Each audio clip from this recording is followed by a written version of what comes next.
Hey, Greg here from A to Z RentAll. See the stocking cap? It's cold outside. Not many things getting done in Wisconsin in the winter. But you know what is good to be done in the winter? Sand your hardwood floors. So I'm going to talk to you today about the different sanders that we have to offer, kind of highlight some of the tips on either one. A lot of questions we get during the summertime when it's actually nice outside is, I want to sand my deck. What sander can I use for that? Well, really, the only sander we send out for sanding decks, because of the spaces in between the boards, is the 12 by 18 oscillating sander. You can see it doesn't have any kind of bag system, so we don't use it on the inside. It just makes a mess of the house, gets dust everywhere.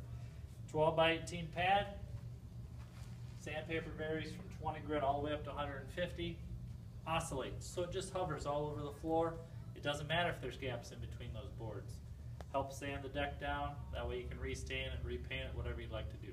So that's the 12 by 18 oscillating. Again, outside use only for the most part. Inside hardwood floors, we've got a couple different ways to go about it. You've got your drum sanders, you got a standard and a deluxe, I'll get into that in a second, and then we got the 4-disc random orbital.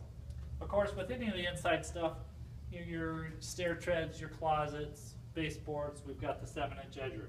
Hands and knees, real fast, get the edges done, that sort of thing. So the two drum sanders, we have two basic styles. They basically do the same thing. The standard one, you bolt the paper on, so it's a little bit more time consuming to change the paper. It's always engaged to the floor until you tip it back. So if you've ever heard of chatter marks in your floor or little gouges, you have to be real careful when you're using this machine not to accidentally set it down while it's turned on, because it will engage, and if you set it down and let it go, it would take off like a race car. So that's the standard one. Again, it's got two wheels on the back. You just roll it to where you want to go. Anytime you sand, you'll go from the wall, slow and steady, out to the middle of the room, do your next pass. Again, slow and steady wins the race when it comes to floor sanding. The deluxe one uses a solid belt of paper, slides on from the side. So it's a lot easier to change your paper out, get onto the next grit without a whole lot of hassle. It's got an extra wheel on the back, moves around nice and easy. Also has an engagement lever to engage the paper into the floor. Again, nice, slow, steady, but when you're done, you tip it back. You don't have to worry about tilting the machine. You've got the lever to do it. Then our last one is the random orbital. It's kind of the newest version of floor sanders. It uses 4 pads underneath, random orbital pattern, so again, it kind of hovers over the floor. Super easy to use.